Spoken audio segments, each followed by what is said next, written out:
Hello, welcome to Do It Yourself channel. Today I will show you how to set up a sleep mode and where to find the options for this mode in Samsung Galaxy S22.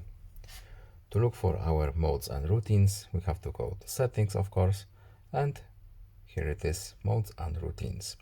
To set up our sleep routine, we can turn it automatically. We can change days here. We can change alarm here.